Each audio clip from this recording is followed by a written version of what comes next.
নমস্কার, তোমাদের সবাইকে সানা স্মাইল এডুকেশন সেন্টারে স্বাগত জানিয়ে আজকের ক্লাসটি শুরু করছি। আজকে তোমাদের সঙ্গে আলোচনা করব তোমরা যারা অষ্টম শ্রেণীর ফার্স্ট ইউনিট টেস্ট পরীক্ষা দেবে 2025 সালে তোমাদের জন্য রায় ও মার্টিন প্রশ্নবিচিত্র থেকে আজকে সমাধান করে দেখাবো অষ্টম শ্রেণীর বাংলা বিষয়ের মডেল নম্বর 4 অর্থাৎ 4 নম্বরের স্কুলের যে সমস্ত ছোট ও বড় প্রশ্নগুলি আছে তার সমস্ত প্রশ্নের উত্তরের সমাধান করে দেখাবো। চলো দেরি না করে মূল বিষয়ে যাওয়া যাক। প্রথমে দেখো দেওয়া আছে একের সঠিক বিকল্পটি নির্বাচন করো।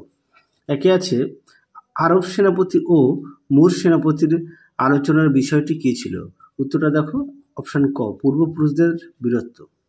দুয়ে দেখো চন্দ্রগুপ্ত কিসের ওপর লিখেছিলেন? উত্তরটা লিখবে শুকনো পাতা তাল পাতার উপর। অপশন ঘ, অথবা দিয়ে আমার কাছে কিরূপ আচরণ প্রত্যাশা করো বক্তা হলেন? সঠিক উত্তর হবে সেকেন্ডার অপশন খ।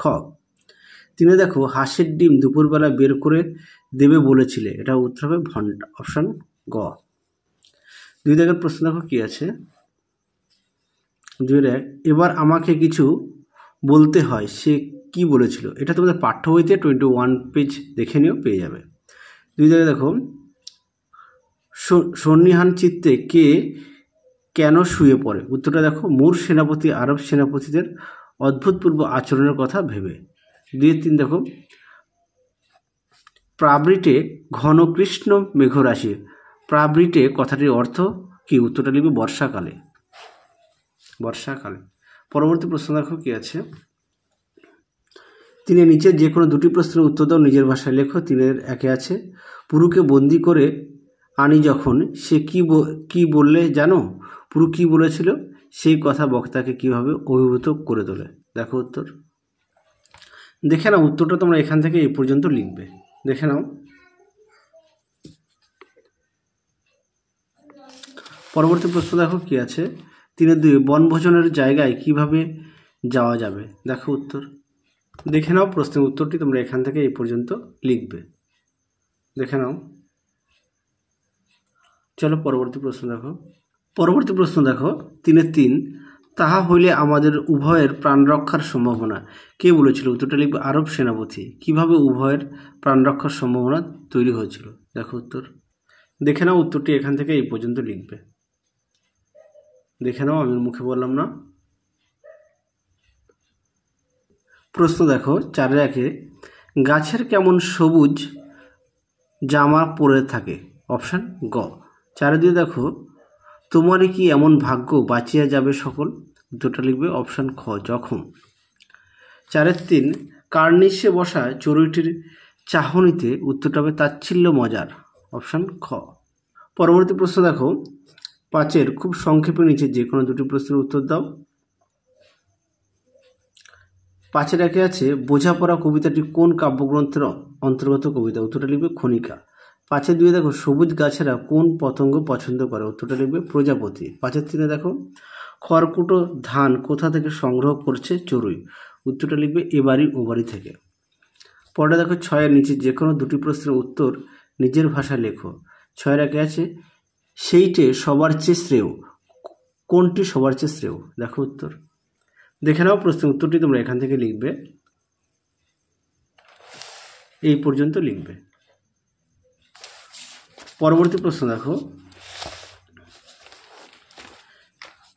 মরার চেয়ে বাঁচাই ভালো এমন মনে হওয়ার কারণ লেখো। দেখো উত্তর। দেখে নাও প্রশ্নটি, দেখে নাও উত্তরটি এখান থেকে এই পর্যন্ত লিখবে। তোমাদের আগের ভিডিওতে আমরা অষ্টম শ্রেণীর সাজেশান দেওয়া আছে সমস্ত বিষয়ে, তোমরা যারা এখনও দেখোনি আমাদের প্লে লিস্টে গেলে পেয়ে যাবে। সাজেশানটা দেখো, আশা করি তোমরা খুবই উপকৃত পাবে। পরবর্তী প্রশ্ন দেখো ছয়ের দুই, তোতায়ের সবুজ জামা চাই কেন?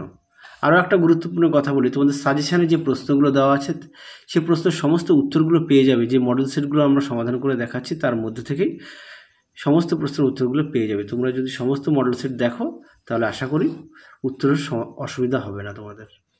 দেখে নাও প্রশ্নের উত্তরটি এখান থেকে এই পর্যন্ত তোমরা উত্তরটা লিখবে, আমি আর মুখে বললাম না, তোমরা একটু দেখে নাও। পরবর্তী প্রশ্ন দেখো সাতের নিচে যে কোনো চারটি প্রশ্নের উত্তর দাও। সাতের একে আছে নীলকণ্ঠ পাখি কোথায় এসে বসবে? উত্তরটা লিখবে বাবলা গাছে। সাথে দুয়ে দেখো দুর্গা কোথায় ব্রত পালন করেছিল? উত্তরটা লিখবে বাড়ির উঠোনের পেঁপে তলায়। 7-3 দেখো চিনিবাস হরিহরের বাড়ি ঢুকলো না কেন? উত্তরটা লিখবে সে জানে এ বাড়ির লোক কখনো কিছু কেনে না। পরেরটা দেখো কি আছে 7-4 বালক অপু পথে কোন ফলে হাত দিতে গিয়েছিল? উত্তরটা লিখবে আলকুশি।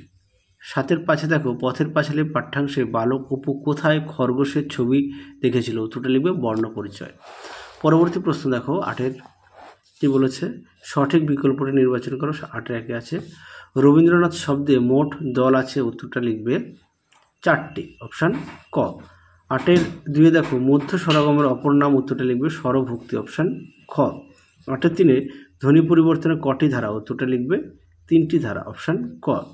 8-4 দেখো এই প্রশ্নের উত্তরটা লিখবে আদি সরলভ, অপশান খ। 9 দেখো কি আছে মুক্তদল কাকে বলে? উত্তরটি মুক্তদল কাকে বলে এখান থেকে এই পর্যন্ত তোমরা দেখে নিও। পরবর্তী দেখো কি আছে যে দল বিশ্লেষণ করো। এখানে আমি লিখে দিয়েছি, হ্যাঁ দেখে নাও। ময়ূর মুক্তদল, ময়ূর মঠ হচ্ছে মুক্তদল আর উর হচ্ছে রুদ্ধদল। তোমরা এভাবে দেখে নিও, আমি লিখে দিয়েছি। পরবর্তী দেখো 10 প্রবাদগুলির অর্থ লেখো। হ্যাঁ যে কোনো 3টি বলেছে। 10 এক হাতে তালি বাজে না। উত্তরটা লিখবে দুপক্ষের দোষ থেকেই বিবাদ হয়। 10-2 মারিত গণ্ডার লুটিত ভাণ্ডার। উত্তরটা লিখবে বড় কর্মকাণ্ডের পরিকল্পনা করা। 10-3 দেখো গেয়যোগী ভিক পায় না। দেখে নাও প্রশ্নের উত্তরটি তো এটা নিচে লিখে দিয়েছে। হ্যাঁ অতি ঘনিষ্ঠজনের গুণের কদর হয় না, নিচে লিখে দিয়েছি। পরে দেখো শূন্য কলসির আওয়াজ বেশি। দেখো সারবস্তুহীন ব্যক্তির আস্ফলন।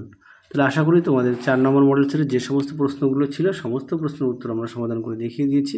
তাহলে আজকের মতো এখানেই সমাপ্ত করছি। আবার দেখা হবে খুব শীঘ্রই তোমাদের পরবর্তী ভিডিওতে। তোমরা সবাই সুস্থ থেকো, ভালো থেকো। আজকের মতো টাটা।